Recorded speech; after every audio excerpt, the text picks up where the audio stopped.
एक भगवान का नाम, एक राम नाम, एक कृष्ण नाम, एक शिव नाम, एक जगत जननी जगदम्बा का नाम, एक आद्य शक्ति का नाम अपने भीतर में हो।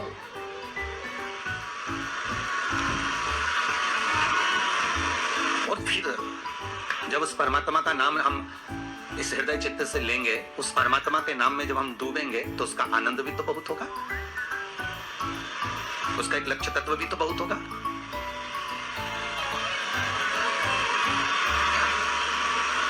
महाराज कल जब हम यहां पहुंचे तो नीचे किसी से मिलना हुआ, जब ऊपर ठहरे उसके बाद नीचे हम जब आए जाने के लिए कहीं, तो हमने पूछा कथा हो रही है आपके यहाँ? तो कहा हाँ गुरु जी, भगवान की बड़ी कृपा है, विश्वनाथ शंभू की, त्रिकालदर्शी कैलाशी अविनाशी शंकर की बड़ी करुणा है। किस लिए श्रवण करना चाहते हो? कथा क्यों सुनना चाहते हो? क्या कारण है कथा सुनने का? तो कि गुरु जी कथा सुनेंगे तो स्वर्ग मिलेगा।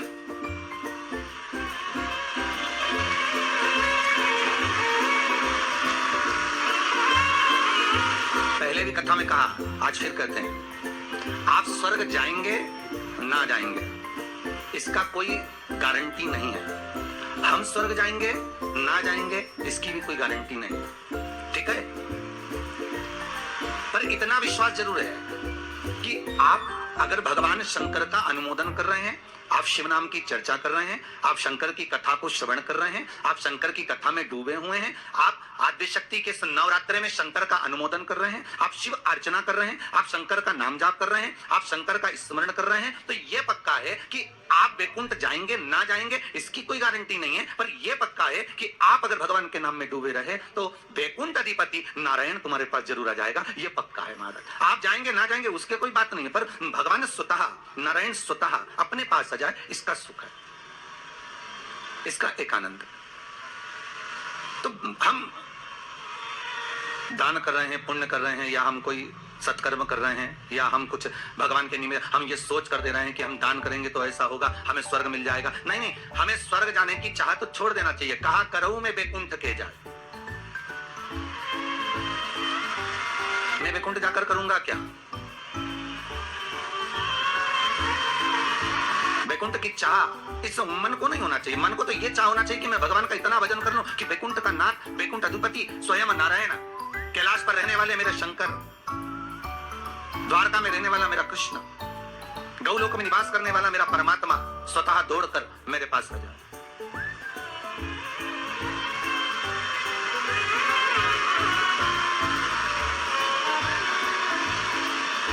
और उस परमात्मा को पाने के लिए महाराज केवल एक नाम का था। तो वैकुंठ आप जाएं या हम जाएं इसका कोई पक्का भरोसा या विश्वास नहीं, कोई ने लिख के भी नहीं दिया तुमको, और जो गए उनसे पूछ भी नहीं सकते कि तुम वैकुंठ में हो कि और कहीं हो।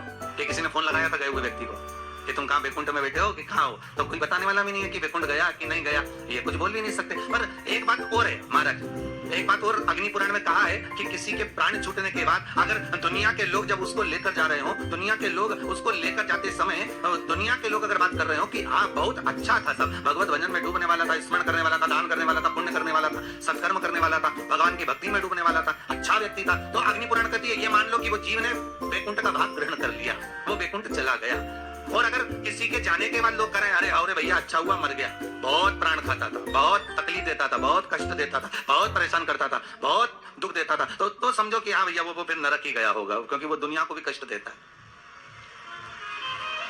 वो दुनिया को भी कष्ट प्रदान कर रहा होता है।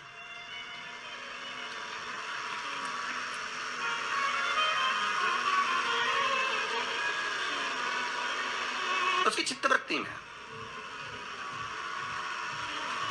उसके मन में ये आ जाता है कि मैं कहीं ना कहीं किसी ना किसी रूप में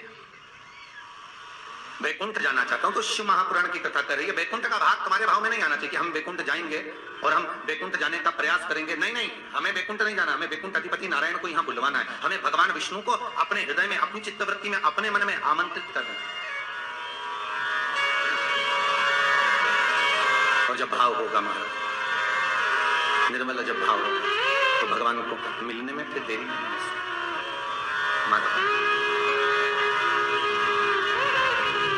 कहते हैं प्रेम से प्रभु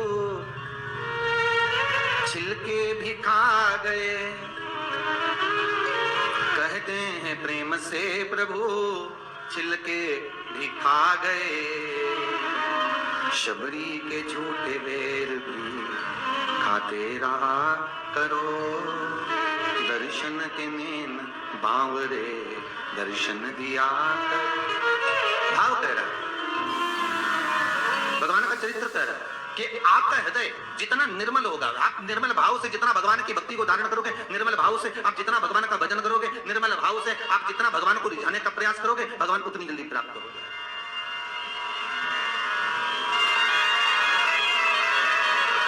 उतनी जल्दी।